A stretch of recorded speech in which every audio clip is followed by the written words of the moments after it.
Boldly going where no science show has gone before. The Naked Scientists. Hello and welcome to The Naked Scientists with me, Ben Valsler. This week, we're bringing you the highlights from Researchers Revealed. This was an event held in the Great North Museum in Newcastle upon Tyne as part of European Researchers' Night. Not only was this the first time that the UK has been involved with Researchers' Night, but it was a spectacular start.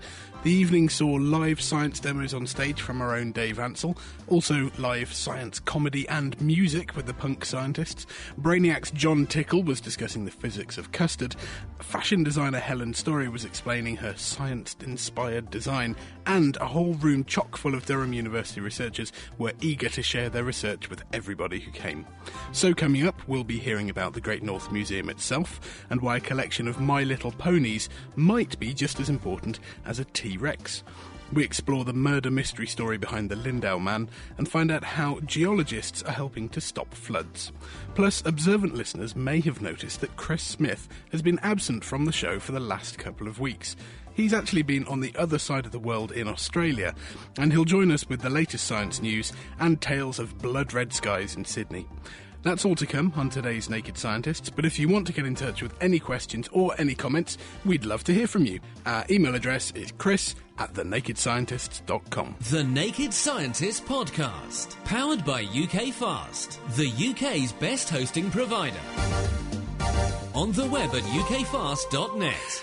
So, it's time to welcome back Dr. Chris. Chris, it's nice to have you back. Oh, it's fantastic to be back, although somewhat jet-lagged after a slightly trying 36 hours in the air. So 36 hours. I'm not at all surprised. There were 2 Thursdays last week, but I'm getting over it. Well, you can't complain at gaining an extra day, I'm sure. Now, we're going to find out where you've been and what you've been up to in just a minute. But first, what was it that caught your eye in the science news this week? Well, one story, which I think is quite telling, was an item which is published in the journal PNAS this week, and it looks at the question of alcohol and alcohol abuse, because for a long time we've known that people who abuse alcohol tend to be very bad at making decisions, and particularly gambling-type decisions, weighing up options. Should I take the gamble and go for a big possible win, or should I take a surefire, smaller win? The big question, though, was, do people who are prone to drink too much, are they just also prone to make bad decisions, or does the alcohol make them more prone to make bad decisions? So a group of researchers over at the University of Washington in Seattle, this is Nicholas Nasrallah and his colleagues, decided to set out to answer that question. Now, they've done this in rats because obviously it would be rather unethical to try and use human teenagers, which is what they're interested in trying to understand, the effect of alcohol on the developing brain. But rats are actually a very good model for how human brains make decisions. The only slight snag is that, unlike teenagers, you can't get teenage rats to want to drink too much, which is rather surprising. But they found a way around the problem. What they did was to develop the rodent equivalent of vodka jelly. And these rats will imbibe, and they can get sustained high intake of alcohol over a period of time in these rats. And after they've given these adolescent rats this alcohol-impregnated gel for a period of time, they then start giving them a gambling task to do. So what the rodents do is they're made slightly hungry, so they want to participate in the research, which involves giving them food rewards. And they offer them a choice. The first choice is they can have a small outcome, 2 food pellets, but they'll definitely get it. Alternatively, they could have a high-risk gamble, and they may get 4 food pellets, but the more times that they do the trial, the less and less likely they are to get those 4 food pellets. Now, if you do this with normal animals that have not been exposed to alcohol, they quite quickly cotton on to the fact that they might do quite well to start with, but later it's much better to take the surefire win situation because you're going to get something, you're not going to get left with nothing. But these rats that have been exposed to alcohol consistently, time after time, made the wrong decision. They couldn't learn that if they kept taking the gamble, it was going to have a bad outcome. And they kept going for the high-risk outcome, and they in the end became croppers as a result. Now, this isn't just because they were drinking alcohol at the time. This was in some cases up to 3 months after the exposure to the alcohol had stopped. And so the researchers are saying, well, perhaps the alcohol is in some way affecting the way in which the adolescent brain is wiring itself up. maybe it's triggering a condition called perseveration, which is where the brain struggles to size up the scale of a problem and then change its behaviour accordingly. It's almost like the brain gets locked into one path of action and finds it very difficult to add additional variables or parameters so that it changes its outcome.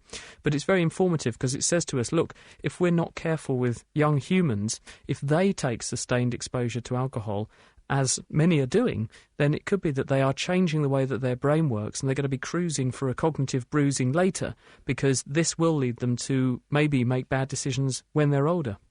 That's very interesting. So do we think it's possible that we can really draw inferences about this, about human risky behaviour? Because, of course, risky behaviour doesn't just mean, gambling. It doesn't just mean slot machines, things where you may or may not win more money. But it includes going into dangerous places. It includes taking part in dangerous sports. And, of course, risky things like unprotected sex. Yeah, and sex aside, also doing things like other drugs, of course, not making good decisions with your money, and thinking that if I spend this much money on this particular project, I've got a very good chance of winning, when in fact maybe you haven't. And it's weighing up those pros and cons and making the right decisions that make you successful in life. Well, perhaps these people are putting themselves at risk of therefore having bad luck in future. And that's because they've been exposed to alcohol a lot when they're younger. So the evidence is that perhaps we should look at this and say to people, look, you could be affecting the way your brain is going to work in future, so don't abuse alcohol. But it's important not to confuse this with a social drink of watered-down wine with the family at dinner on a Sunday, because that kind of alcohol exposure is almost certainly not going to have this kind of effect. The animals in this study were being exposed to what would equate to quite sustained heavy drinking, the kind that you do see in nightclubs, but actually which you have to actually try quite hard to achieve. So, in other words, a family drink is not going to do this, but probably being exposed to high levels of alcohol chronically is bad, and it can probably produce this behaviour in humans. And do rats have a similar adolescence to humans as well? Do they have a period where there's rapid changes in physiology and you get brain development that then stops at the end of their adolescence? Well, they don't paint their bedrooms black. They don't turn into goths. But yes, they do seem to show very similar behavioural changes as they go through the rodent equivalent of adolescence, which is why people think they're a fairly good model for what's happening in the young human brain. Well, certainly something to keep an eye on then. Now, you practically migrated to Australia a couple of weeks ago. Luckily, we've got you back. But also migration has been in the science news. Yeah, it's very interesting, this, because if you look at animals around the world, they all move around. It's not just humans that move around. And there are two really interesting papers this week. One of them is a paper looking at eels. And eels are a hot topic because, as well as being the thing that you put into jellied eels and which many people find very, very tasty, eels are in decline. Their numbers have gone down enormously in recent years. And they're actually an animal which we know very little about. But they make a huge migration. They go 5,000 kilometres from Europe all the way across to the North Atlantic to a place called the Sargasso Sea, which is where they mate and reproduce.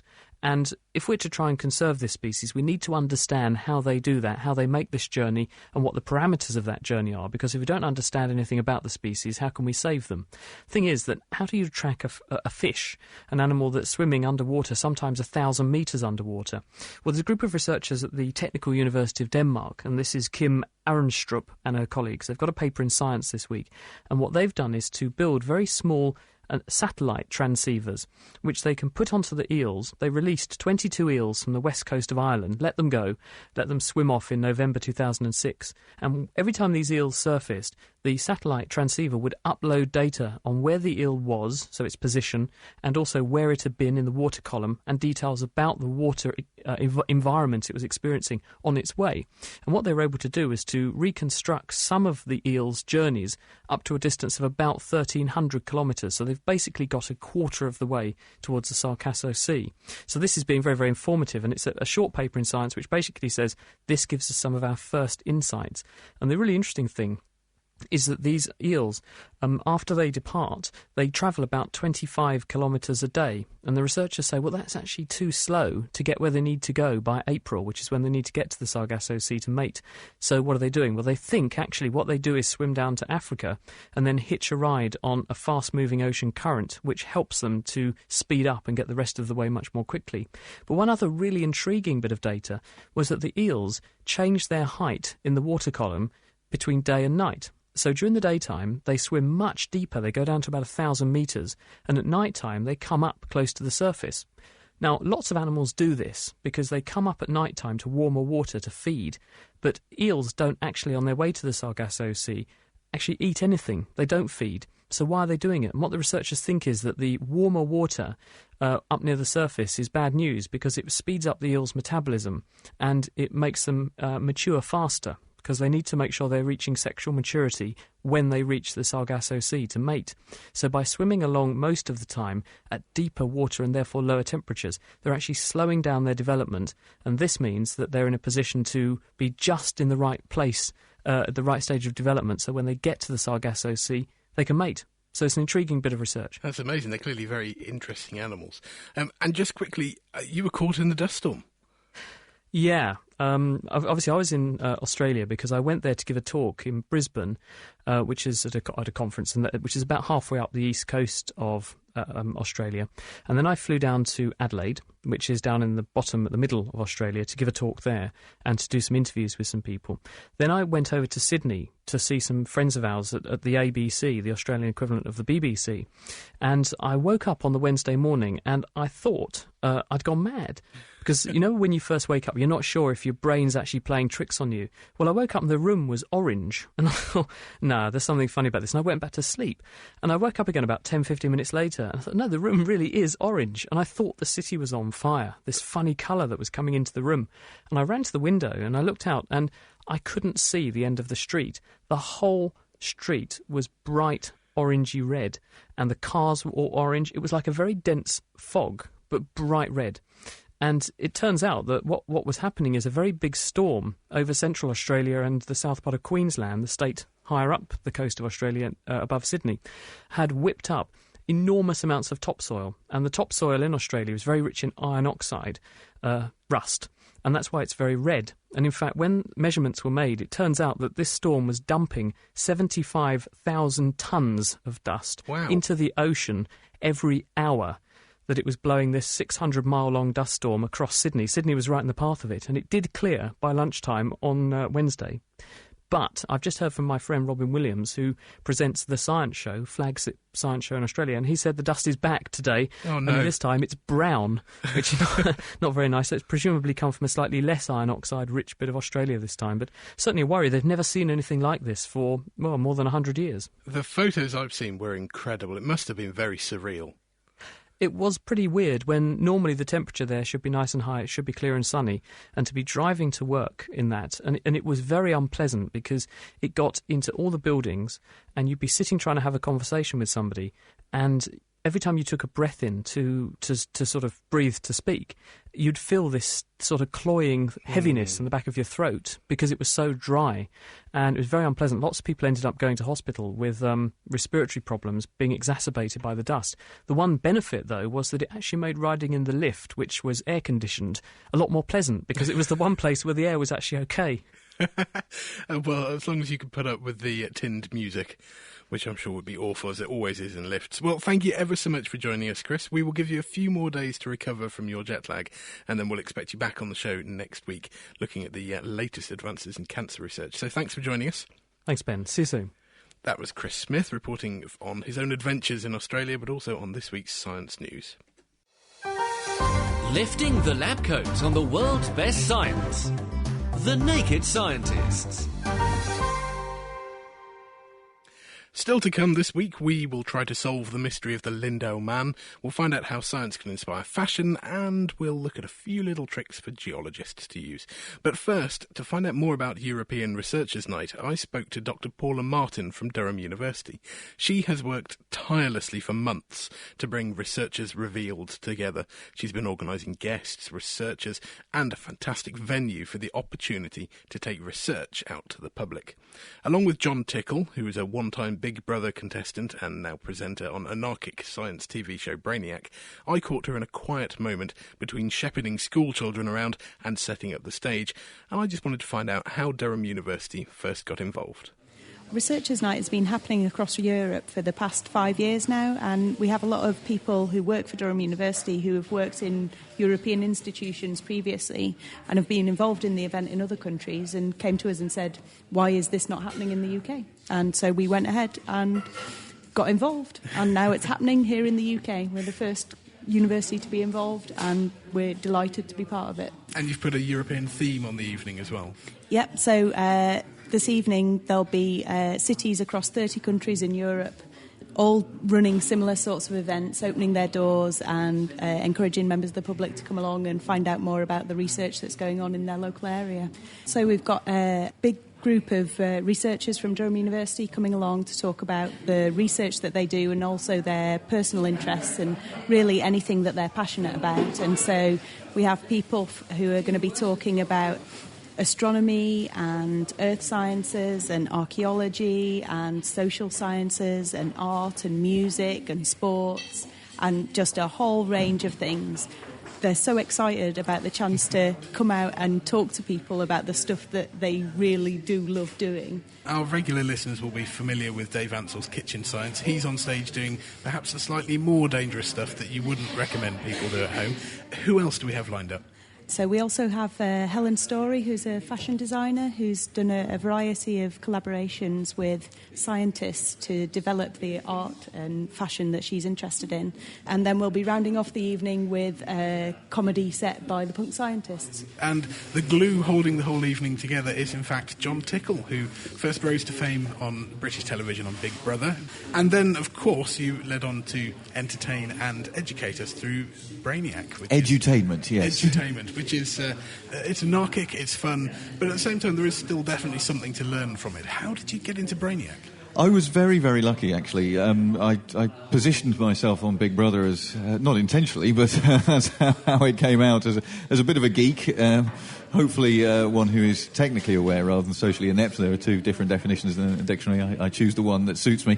But the executive producer of Brainiac was working up the show at the time, and bless Richard Hammond, but he's not the most scientifically versed person in the world. He loves science, but he's not very knowledgeable. And so there was a need to fill in the section in the script which explained the science, and so there was a sidekick role going begging, and luckily Richard thought of me, and I got the gig and never looked back, really. And on Brainiac, they have you doing far more than just filling in the science gaps. You're explaining some of the detailed science behind the big, messy experiments. You do walking on custard as your favourite, and we'll come back to that in a minute. But also you're looking at things that your body can do, and you seem to be taking on science questions from anybody that's willing to ask them, which is a very brave thing to do. Well, this is the very nice thing about the show, that very quickly we achieved a critical mass, and so we had lots of questions coming in, not only from the regular audience you might expect in terms of school kids and young people, but actually from all ages. And there are limits to the kind of questions you can answer in a 3-minute item on a television programme, but we do try and address them by doing what some people can't do, which is getting out there and doing experiments. And very often they're very simple ones. The best times on Brainiac were with a tray on a street corner asking people to taste the difference between foods cooked with and without monosodium glutamate. And that's the kind of experiment you can do at home. It's just somebody had chosen to write in rather than do it themselves, but very pleased to demonstrate science in action. And it's fantastic to be able to give people the answers that they're looking for. Obviously, there are sometimes questions that we can't answer, but more importantly, there are no stupid questions. Nothing is a silly question to ask. No, this is one of my axioms. I'm absolutely passionate about that. There is absolutely no such thing as a stupid question. There is a simple question for me to answer, but there's nothing that I will ever deride when somebody asks me a question, so there's no shame in asking what you might think is a simple question. The simplest questions are often the best ones. And that's what Brainiac tries to do. We try to answer those questions, but also explain how you might go about finding out those answers for yourself. So you're encouraging a certain way of thinking? Yes, we don't do high science as such, but what we do try and do is encourage the scientific method. And this is something that changed my life as a teenager, the understanding that you can ask a question and go about finding an answer in a structured, rigorous way rather than just believing anything that somebody tells you is very powerful, and it's something I use at work all the time. So. And that realisation as a teenager led eventually to you walking on custard. Yes, it did. Yes, one of my favourite experiments on the show, and certainly when I speak to people on the street or in bars, then that's the one that they always bring up. It was a fabulous experience, not least because I got to go to Richard Hammond's house. That was actually his pool that it was filmed in. So he has a very nice pad out in Gloucestershire. Unfortunately, there was a downside to the day in that like most Brainiac experiments, it was filmed during the dead of winter. I think this was February, so I had to dive into a pool of water to start off the experiment to prove that I couldn't walk on water. And so I think we only did 3 takes of me jumping into a 2-degree swimming pool. But they didn't heat it for you? No, this is a bone of contention with me. We arrived for the shoot on the previous night, and we're in the hotel having drinks in the bar, and Mr. Hammond swore to me that he'd switched on the heating. And I believed him before I jumped in the first time. But obviously he wasn't going to heat 27,000 litres of water just so he could drain it 5 minutes later and fill it up with custard. So, yes, it was absolutely freezing. I had hypothermia, I'm sure, afterwards. And how long did it take to mix? Oh, all day. The Brainiacs are mainly quite stupid individuals, and that's not something we make up for the show. They really have very little common sense between them, and so they hadn't brought enough custard powder with them, and so we had to send vans all around the west and southwest of England that day in order to empty. I don't know where you find warehouses full of custard powder, but they at least got it done. And so we had vans coming in all day, filling up the swimming pool. It took most of the day to film. We usually film 2 or 3 or even 4 experiments a day with Brainiac, but that was an experiment that took all day to film. Fantastic. And what is coming up for you in Brainiac or indeed anything else? Well, Brainiac is unfortunately dead now. We last went in front of the camera 2 years ago, although you can still see repeats. I'm still doing things in the science communication arena, like today, so very pleased to be involved in the programme tonight. But for me, at the moment, I'm trying to concentrate on my career and further my proper career, I always call it. I'm a software designer. And this is something that most people don't know about you, that actually all of the Brainiac stuff you do in your holiday. Yes, I since Big Brother, I haven't really had a proper holiday. Actually, I had my gallbladder out about 3 months ago, and that was the first time I've had 2 weeks off work for 6 years. It was a very pleasurable experience for me, despite what it might sound like. So normally I spend my 30 days holiday a year doing things like this, trying to further the aims of science communication. And I think he deserves a holiday by the sounds of it. That was John Tickle, and before him Dr. Paula Martin discussing Brainiac, walking on custard, and the inspiration to join in with European Researchers' Night. Now, as Paula mentioned, the Great North Museum was open to the public throughout Researchers' Night, offering a rare chance to see the museum after dark. To find out more about the museum itself, I spoke to the museum's senior manager, Steve McLean. Well, the Great North Museum is a bringing together of a number of museums in Newcastle University. It's divided into 3 different sites. We're in the Great North Museum Hancock at the moment, which is where 3 collections have come together. The original Hancock Museum, the University's Museum of Antiquities, and the Shefton Greek Museum in the university, all now come together under one roof to create this spectacular new multi-disciplinary museum. So in the past, the Hancock used to be mainly natural history and some Egyptology. Now it's natural history, including geology, fossils, crystals, gems. But we've also got now huge collections of archaeology, Hadrian's Wall material, prehistoric collections, and of course our Egyptology and world cultures collections as well. We've just reopened about 4 months ago in May after a 3-year redevelopment, which cost just over £26 million. That's a decent chunk of investment. So yeah, an awful lot of money brought together, but also we've created a new store and resource centre where all the stored collections are being held, because in this building are only the displayed collections now.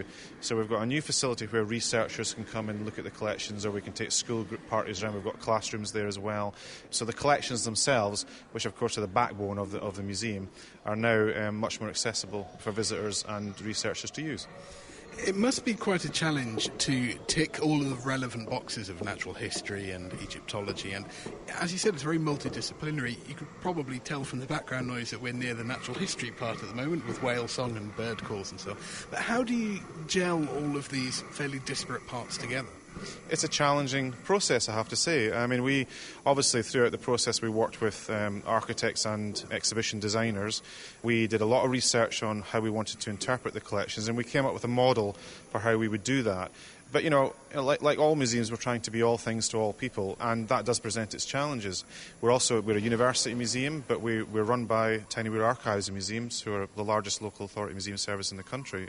And we've got a huge family audience out there, but we've also got to service the students at the university and other universities as well.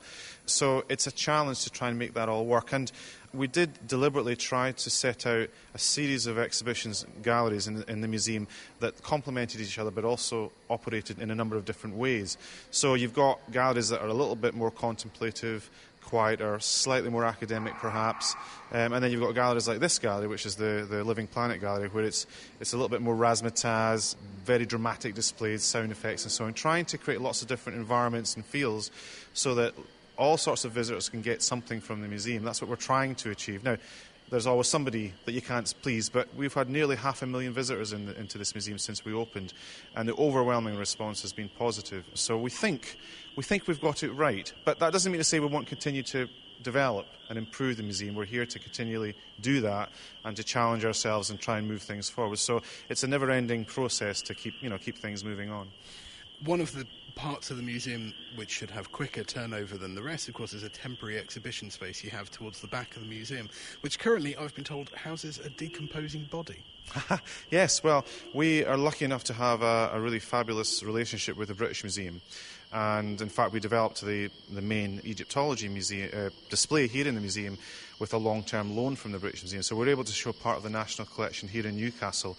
We also have we work with the British Museum through their UK partnership scheme to bring prestigious objects up to the northeast. And we've had some fantastic exhibitions from the BM, like the Buried Treasure exhibition, which contained, some of the nation's most famous gold and silver treasures and various other items. And the latest object we've got is Lindoman, the famous bog body, probably the most famous bog body in the country. So a very prestigious loan from the BM, and we're really pleased that we can house these sorts of objects here because we've built the facilities, working with the British Museum and so on, to make sure the facilities are appropriate for their collections. So we really do now have very much an international exhibition venue here that allow us to bring in these top quality objects. So hopefully the people, particularly in this region, will see the benefit of that. With such a range of things, this might be a very difficult question, but what's your personal highlight? It is a difficult question. I mean, in a past life, I was a geologist and mineralogist before I became a manager. So I do have a leaning towards paleontology. That's my own love. And really, the objects that I'm most interested in are the famous Newsham beasts, which are large crocodile-like amphibians from the Carboniferous period, which inhabited the swamps of what is now Northumberland around 320 million years ago or so. And they were critical in our understanding of the evolution of tetrapods, four-footed animals, and ultimately our own evolution. So they play a pivotal role in our understanding of vertebrate evolution and are one of 4 or 5 collections of these animals in the world. We've got some of the type specimens, which are the original specimens that were used to describe the species. So they're internationally significant, and we've been able to put them on display because normally they're hidden away in secure stores. But because we've had this redevelopment, we've been able to put a lot of investment into high-quality, secure cases, and therefore we're able to put some of this wonderful material onto display. So people are now seeing the really, really important material in the collection. So for me, that's one of the wonderful things to see in the museum. However, I have to say that one of the galleries, our Explore Gallery, which is all about collecting and collectors and classification and why we as a species have this desire to collect and classify the world around us. I asked my own children to find something that they collected. So there's a drawer in there with 5 My Little Ponies, and they would argue they're the most important things in the collection. But there's so much material, and it means something to different people at different levels, and everybody's got their own favourite items. Of course, everybody loves the T-Rex, of course. Steve McLean, Senior Manager of the Great North Museum, explaining how the museum tries to have something for everyone, from dinosaurs to precious minerals, archaeological artefacts, and, of course, a collection of My Little Ponies. Now, the temporary exhibit that he mentioned, the Lindau Man, sounded fascinating, so Mira Senthilingam met Dr. Sarah Glynn, who's another manager at the museum, to find out the history behind this amazing exhibit. Well, Lindau Man is Britain's most important and most complete bog body. He was found 25 years ago in Lindau Moss, which is in Cheshire near Manchester. And he was found by peat cutters who were cutting the peat in the moss. Originally, he was found because one of the cutters was throwing something off the conveyor belt that they thought was just a log. Turned out to be a leg. The police, the archaeologists were all brought in, and Lindow was taken out in a full piece of peat and excavated in a lab in London. He was very heavily forensically researched, and we can tell loads about his final days, his final hours, how he died.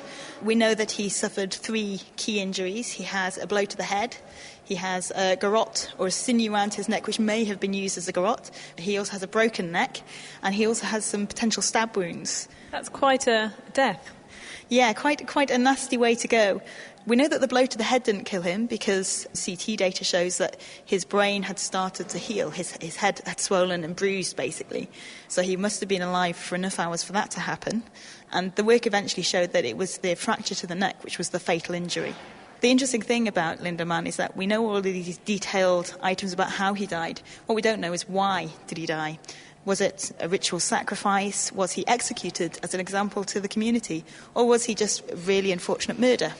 So how would scientists go about finding that out? Well, archaeologists and the forensic scientists still study Lindow up until the present day. At around the time that Lindow died, there are quite a lot of bog bodies across Western Europe, and often they have suffered 3 deaths, as it were. So similar to Lindow, 3 significant injuries. And even things like swords that were thrown into bogs as offering to the gods, they were sometimes killed 3 times. So they might be bent 3 ways. We don't know exactly what this all meant, but it was clearly something quite significant. Yeah, it's a very interesting pattern. And it's certainly, for me, the strongest argument for why is probably a ritual sacrifice. But we can't be sure. We can never be sure because there are no written records from the time. What we do know is that Lindow was very well looked after physically. So he has manicured fingernails. He has hair that's been cut into a very fetching mullet. And he was probably about 25 years old. How are you using the exhibition here, then, to teach people about Lindow and what the science involved in finding out about his demise and his life is about? Well, this exhibition is all about us presenting the visitors with the evidence that we've got and asking them to make up their own minds about how he died. We've even got some cutting-edge technology which was developed by Newcastle University's Culture Lab department, which is a multi-user touch table.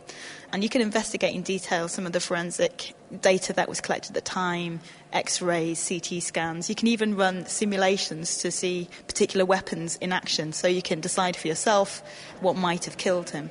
And really, because we don't know, we're throwing it open to our visitors to say, here's the data, you decide, you make your interpretation, which is just as valid as those of the archaeologists and the forensic scientists. That's a nice touch to think that they could help contribute to quite a complex mystery.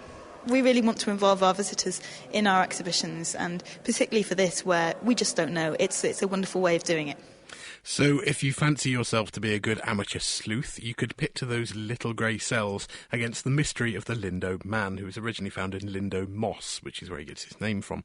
That was Dr. Sarah Glynn, museum manager, talking to Mira Senthilingam. Keeping you abreast of the world's best science. The Naked Scientists. You're listening to The Naked Scientists with me, Ben Valsler. I'm bringing you the highlights from Researchers Revealed. For the first time, the UK has been involved with the European Researchers' Night. Now, one of the aims of Researchers' Night all across Europe is to put people in touch with researchers whose work could directly affect their lives. Nick Adoni is a very good example of this, as his research looks at ways to mitigate and avoid flooding, and in particular to protect the town of Pickering in North Yorkshire from the flooding it's so often prone to. Mira Senthilingam spoke to Nick to find out more. Pickering is at the end of a meltwater gorge that was formed probably during the last 1 or 2 ice ages. The mean flow in Pickering Beck is only a cubic metre per second or less over the year, but occasionally you get really big storms over the North York Moors and the flow increases enormously. And there is a history there for flooding in Pickering when we get these really big thunderstorms or really big slow-moving depressions. And we had a big event in June 2007 when this 1 metre average flow was suddenly increased to over 30 cubic metres per second, and the town was quite seriously flooded. What is the first line of defence against this, just to kind of barricade the town? Well, you've got that spot on. Normally what would happen in this situation is we would think in terms of hard engineered flood defences. Now, this could mean various things. It could mean a bypass tunnel. It could mean making the channel deeper and wider. It could mean erecting hard concrete walls, protecting the town, say, for 2.5 feet higher than the present banks of the river, extending some distance upstream or some distance downstream or both. But there are two particular problems with these defence mechanisms. One, they're very expensive, and two, they speed the flood wave downstream. So you may protect Pickering, but you may make it a lot worse for people further down the system. What are your possible solutions to avoid this? Well, we're looking for something which might be cheaper and also more sustainable in the sense that it fits in more neatly with the natural environment. We're looking at low-impact upstream storage and structures which will slow the flow. So as we farm the landscape, we remove the trees, remove vegetation to a certain extent, the water speeds up very easily into the channels, and that gives you a very sharp, responsive system. So what we're trying to do is, by planting trees, by planting buffer strips, by building ponds, and in this particular example we're seeing today, by building a small dam, small bunds, 1 or 2, 3 metres high at most, we can stretch out the flood wave again, we can lower the peak, and that's a much more sophisticated, but we hope sustainable way of preventing flooding in the town. Now, each of these different measures, so the planting of trees and the creating of ponds, all equally important? So do you need the combination of all of these, or are some going to make a bigger difference than others? Some will make a bigger difference than others, in theory. However, we have all the competing land uses and land management options to consider. So we have a national park, we have several SSSIs, we have multiple land users, we have the North York Moors Railway. So although a scientific exercise might say, OK, bunds first, then riparian buffer strips, then ponds, we may find that for land use reasons, for the competing pressures, we can't do it that way. So therefore we have to consider all of them. Now, you have a model set up here on the laptop as part of the exhibition in order for people to just get a better insight into how these possible solutions will work. So what do we have to do here? OK, what we've got here is a very simple bunding model. So this is just one aspect of the things that we're looking at. And the idea is that people can have a go at selecting places in the river network along Pickering Beck or the other tributaries in the catchment and saying, I'm going to try a little bund here and a little bund there and a little bund somewhere else. We can work out the storage volumes for bunds of different sizes, and by combining these we can see how much storage can we get, and therefore can we take off a critical amount of flow from Pickering and prevent flooding. Now, our target in this exercise is 10 cubic metres per second, 10 cumex. So we have a flow which is theoretically 30, and we're going to try and reduce it to 20 for as long as we can. Can we get 2 hours protection? Can we get 5? Can we get 20 hours of protection? A question that I'm not quite understanding about the whole prevention of flooding is, so you've managed to keep it away for hours, then what? Well, we know that probably 7 hours isn't likely to be enough. The extent of the flood in 2007 was more like 16 hours. And in terms of a volume of water, it was something like 400,000 cubic metres of water. We also know from our modelling here that these two structures we've put in are giving us about 180,000 cubic metres of water. So we know we need to try other things. Now, that might be more bunds, or it might be some of these other measures like ponds or riparian buffer strips to further slow the flow. We can also consider re-meandering the channels, because by putting the meanders back into the network, the water travels more slowly, and therefore, again, it attenuates the top of the flood wave. Finally, however, this is only an exploratory model. We must test these results rigorously using the standard engineering models that the Environment Agency use. But once they see our results, they know where to test and they know what to test. How transferable, then, do you think these solutions and these various methods of preventing flooding are for other towns in other geographical regions that are prone to flooding? Generically, all of these ought to help to a certain extent, but much will depend upon regional geology and land use and climate. For example, the Pickering system doesn't have much in the way of what we call groundwater flow. You might find on a chalk catchment or an area where there's a lot of limestone we have to try different types of solution because there is so much more water coming from the ground. So it's not perfectly transferable, but the idea is that you should use an exploratory model first, such as this, and then go to the more rigorous physically based models to work out the exact solution and the exact place. That was Nick Adoni from the University of Durham. So, research can have a big impact on society, in this case by informing town planning, but it also has an enormous impact on culture. Helen Story is a fashion designer who was inspired by developmental biology to design a series of stunning and thought-provoking dresses. Mira met Helen in the Researchers Revealed auditorium to find out about the Primitive Streak collection. It's a collection that elucidates the first 1,000 hours of human life, going from fertilisation through to the recognisable human form.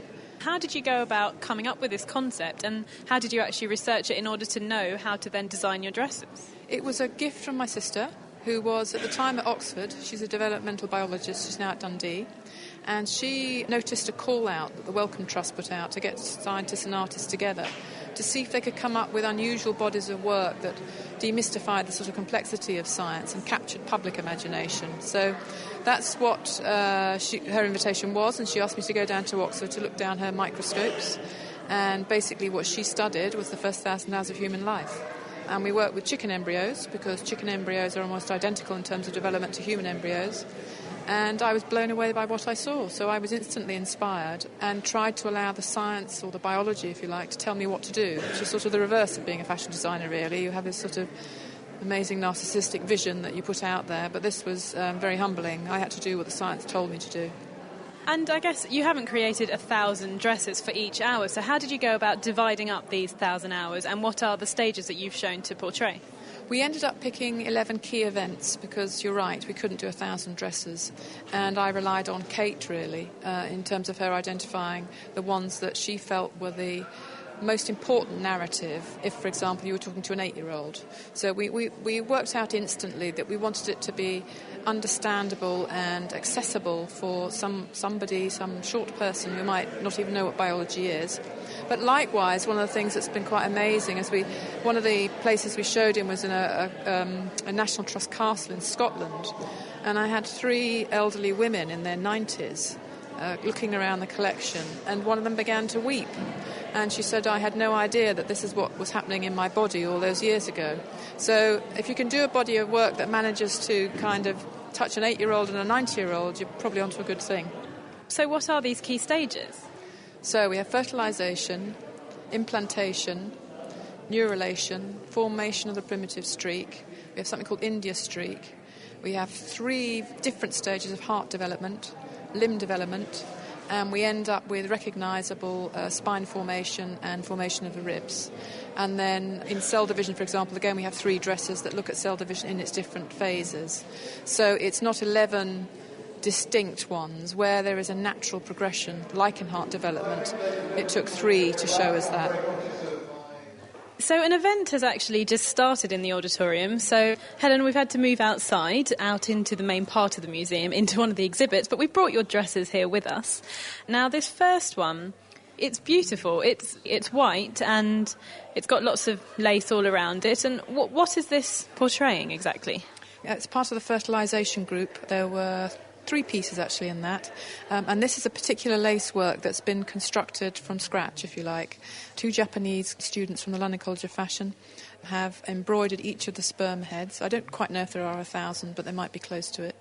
And they embroidered it onto a backing which dissolves when it's put in water, so it just leaves this rather beautiful lace work. I guess that just shows how many sperm are needed in order to actually fertilise an egg. I mean, this is only a fraction, but I suppose the fact, because it's actually covered in it, that it is a colossal amount of sperm that it takes to fertilise one egg. Now, so that one's very kind of pure-looking and white. Now, the other 2 we've got here are very red, a scarlet red. Yes. This first one, which has a kind of a black drawing kind of essentially put into the middle. So which stage is this? That dress represents implantation, and it's taken from a very, very early biological drawing, and there was something about the handwork that I really liked. So we transferred that into an embroidery and placed that on the front of the red dress. But in order to show how the embryo actually embeds into a uterus wall, there is a boundary there of sorts. 3/4 of the side of it is in black chiffon. So, if you like, the red part of the dress plugs into the black part of the dress. And what we've tried to show is that the outer layer of cells become placenta, and the inner layer of cells will determine the body. Now, this last one, I have to admit, I think is my favourite, because there's just a beautiful, lustrous piece of velvet that's just folded and curled over and runs the length of the mannequin. Is this the primitive streak? It's not. This is actually a phase called neurulation, but it's quite close to primitive streak in terms of the sequence of development, if you like. But the fold that you're talking about down the back is the neural fold, and then either side are symmetrical structures, amongst the first structures in the developing embryo known as somites. And all this dress represents, I suppose, are the parts of the embryo that are destined either to become brain or eventually spinal cords and the spine itself. These various stages, I have to admit, they work really well. I wasn't quite sure what to expect when I thought that dresses would be showing the first 1,000 hours of human life. And they depict it very well, but I'm now curious, because you don't have it here with you, what does the final stage look like? What does the final dress look like? Well, the final dress, in some ways, was supposed to be slightly tongue-in-cheek. It's got a very beautiful but very obviously clear spine, and it's a cast of a female spine, which has been cast and plated in silver foil. And then through it we run 500 fibre optic fibres that run like very long hairs. And when they're lit up, their sparkling effect, if you like, is supposed to be symbolic of the signalling that happens up and down the spine. And then the dress itself is a massive gown with a 6-foot train on the back. And that again is in red and black, and it shows a DNA sequence on it. So I suppose I wanted to start off with something that people were familiar with, sperms and eggs. People, if they know anything about biology, they seem to know about that bit. End up with something that people were familiar with. Most people know what a spine looks like. And then in between, try and elucidate the bit that is a bit more mysterious and a bit more complex.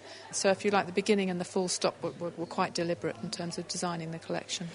So, inspired by her sister's work on developmental biology, Helen Story went on to design clothes that would, in turn, inspire others to find out more about the first 1,000 hours of our lives. Despite interruptions as John Tickle took to the microphone to announce the next live event, that was Mira Senthilingam speaking with fashion designer Helen Story. Laying the facts bare. I say. The Naked Scientists. This is The Naked Scientists with me, Ben Valsler. We've already heard how geologists can help with protecting our property and land through flood protection, but they're also vital for finding oil, as PhD student Joe Morris explained to Mira. Basically, I study some fluvial rocks out in central Spain, which are very similar to what they're trying to drill for oil in the North Sea. So I can go out to my field and try and map them, log them, capture the different characteristics about it, and then I come back to the UK and have meetings with the companies that are sponsoring my PhD and sort of let them know what's going on out there. Helps them give them a really good idea what's going on in their reservoirs, because if you think about it, when they drill they only get a 10 centimetre core, and from that 10 centimetre core they've got to predict what's going on in a reservoir that's, say, 5 kilometres wide. Now, why does looking into the rocks you're looking into in central Spain help them understand the ones in the North Shore? So why are they similar, and how can analysing this help them predict the right areas to dig? Okay, so that's a really good question. My rocks out in Spain are really good analogies for the North Sea because they were deposited at the same time. So if there's any climatic effects on the deposition of those rocks, the climatic changes would have been occurring at the same time for both the rocks deposited in the North Sea and the rocks deposited in Spain. We're also in a similar tectonic basin, so we're active rifting basin, and all these sediments are being deposited within these basins. How does understanding the rock then help people know where to dig? So what do you need to know about a rock in order to know if there's going to be oil underneath it? Basically, the simple equation for finding oil in the North Sea and the reservoirs is you need to find sand. that's where the oil is going to be. So about 30, 40 years ago when they started drilling there, it was quite easy for them because the reservoirs were all sand. So is oil just always under sand everywhere? No, it's not always in sand. You can get it in limestones as well and things like that. Just primarily the reservoirs that I know about in the North Sea and the reservoirs that they've been trying to drill into. And sorry, I did interrupt you there. So primarily they need to look for sand. What then? In the case of my research, they need to look for sand before I get shouted at by all the other geologists looking for oil in other reservoirs. But so if you think about a river on a floodplain in a modern-day setting, the river flowing through the system is where the sand's going to be deposited. But you've also got a floodplain that river's flowing in through, which is where the muds are, and that's not where you're going to find oil. So over time, that river will avulse over the floodplain and stack up and build. So that sand is shifting throughout the system over time. And that's what my rocks have been doing in Spain, and I'm trying to map and figure out. And by doing that, we can then go back and look at the reservoirs in the North Sea and hopefully try and predict where that sand is much better. So by finding where the sand is in the central Spain rocks, that can help them create essentially a type of map of the North Shore rocks and then know which is the correct part to dig in. Yeah, so what the people working in the oil industry will do is probably drill a couple of cores within their reservoir. From that 10 centimetre core, then try and build up a model, a 3D model of that reservoir. And the reservoirs can vary in size, but usually they're sort of 5 to 10 kilometres squared, and also a vertical distance as well to create the volume, of course. So what we try and do is we take what we found in Spain and put that information into the 3D models. And in the 3D models, we have rivers flowing through, and we have the mud plains in there as well. And it's all about trying to predict the volume of sand and therefore the volume of oil coming out as well. So how's it gone so far? Have they been able to find some oil in the right places yet? Yeah, so I'm actually only towards the end of the first year of my PhD. So I have had a couple of meetings with the people that I work with in the industry and trying to hand over the information. I've been out on field work and collecting my data, so I'll actually be analysing that over the next year. And how beneficial then is knowing this for the oil industry? So, I mean, obviously they have to wait for this data, so that's losing them money. But then at the same time, it's going to help them not waste money in digging in the wrong places. So how would you and them combine to balance that out? It is just a mixture of trying to drill for oil in the short period of time. And so obviously the industry is based on it's all about money basically, and economic potential. They obviously do have to wait for my data, but at the same time they've got other experts in the industry. They have other people working on things like this as well, and they're always getting the information fed through. And they just, whenever they have to make a decision, whenever it's time to drill, they just use the data that they have at that point. What about the option of not telling them anywhere to dig, and that way they can't, and then we can solve the whole oil fuel issue? A lot of people do ask me this sort of question. They do wonder, why are you working in the oil industry and things like that. And you just sort of point out to them that everything is based on the oil industry. The chair they're sitting on, if it's made from plastic, is based on the oil industry. The cars they drive to the supermarket, the food that they eat and buy and eat from the supermarket, all is produced from the oil industry. So it's not as simple as completely shutting off, because it means we'll be going back to the Iron Ages and driving around on horse and cart and things like that. So it's finding new ways of creating energy and lowering the amount that we use of the oil industry, but it will never go away. So despite the temptation, we're still so totally reliant on oil that geologists just can't keep quiet about where to find it. And studying rocks in one area can tell us a great deal about how to find oil in another. That was Durham University PhD student Joe Morris. And finally for today, Mira caught up with John Milton and Dan Carter-Hope to find out just what it takes to be a punk scientist. Well, basically what we want to do is to try to get everyone interested in science. So not just sort of preaching to the converted. No. We want to engage everyone. Well, we don't really simplify our science. We just make our shows very accessible. They're funny, they're silly, they're stupid.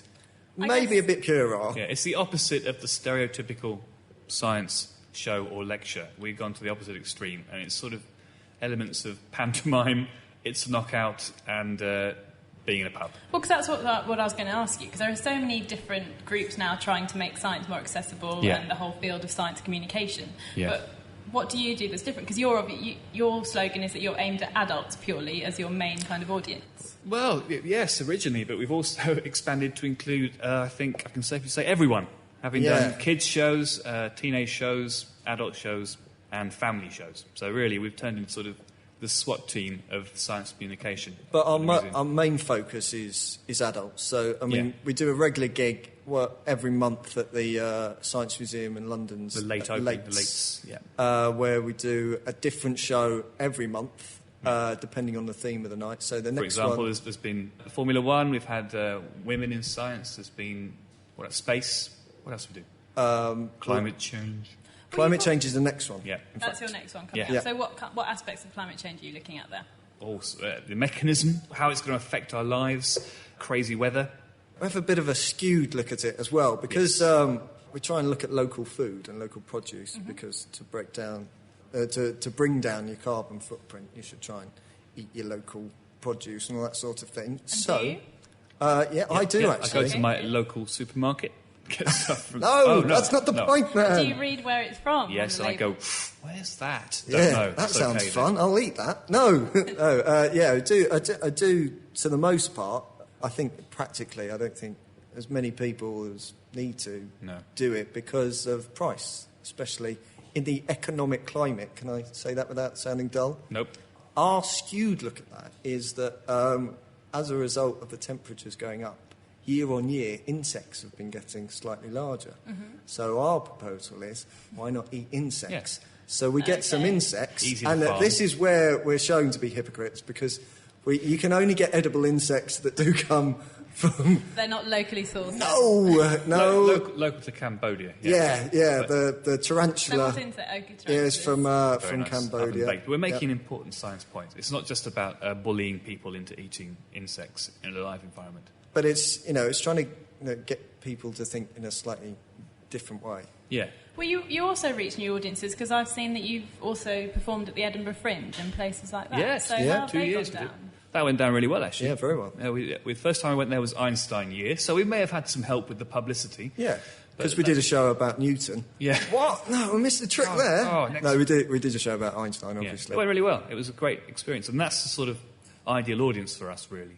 Sort of festival-going crowd who are willing to try something a little bit unusual. So how would you summarise then the main ways you try and engage your audience and get them kind of passionate about science? It's through big interactive demonstrations of things. Yeah. So lots of people have to get involved, and there may be a degree of humiliation, either for us or for them, depending on how it works out. Audience participation. Yeah. We don't...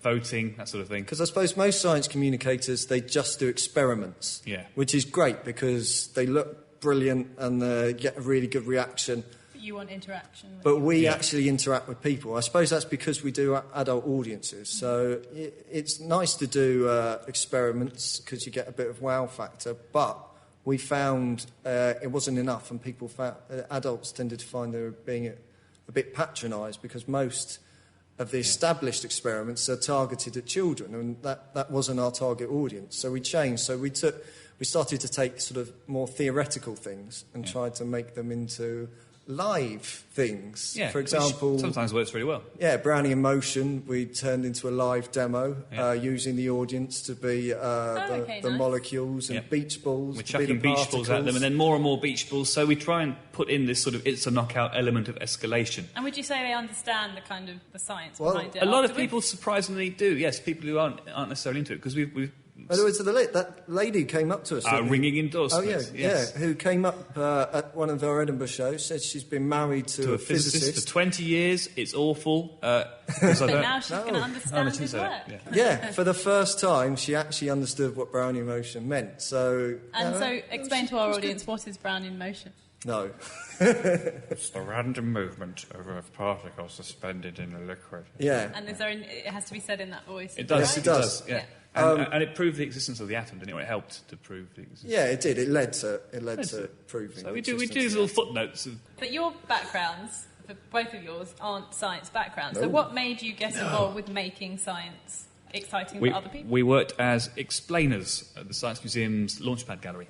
So the whole and it all began there. They recruit a lot of people for that job. They recruit a lot of people with science backgrounds. They recruit about a similar amount of people with performing, music, comedy, drama backgrounds. Yeah, and then lastly, I guess the question you must get all the time, because we always get asked if we're naked because we're the Naked Scientists. Right. So are you indeed punks, or have you ever been punks? No. But at least you can say we are scientists. We can't even say that. We say, no, but I have genuine interest in science. Yeah. But one of our former taglines, tried and tested, was that if we make things simple enough that if we can understand it, anyone can. Punk scientist Dan Carter-Hope, and before him fellow punk John Milton, talking to Meera Senthilingam. That's all we have time for this week, so many thanks to everyone who joined us at the Great North Museum on Friday for Researchers' Night. Thanks also to our production team, Diana O'Carroll, Meera Senthilingam, Dave Ansell and Tom Simpkins. And finally, thanks to all of you at home for listening. Next week, we're catching up with the latest in cancer research. Dr. Cat will be at the National Cancer Research Institute's annual conference in Birmingham. But also this week, the Podcast Award nominations are open. So, if you happen to have a podcast that you're perhaps listening to right now and really enjoy and think it's worth an award, then you can nominate at podcastawards.com. In the meantime, if you have any questions or comments, you can write to us on chris@thenakedscientists.com. We would love to hear from you. As always, there's loads more interesting science content on our website at thenakedscientist.com. So have a great week and goodbye. The Naked Scientist podcast comes to you from Cambridge University and is supported by the Wellcome Trust, the EPSRC and UK FAST. For more information, look us up online at nakedscientist.com.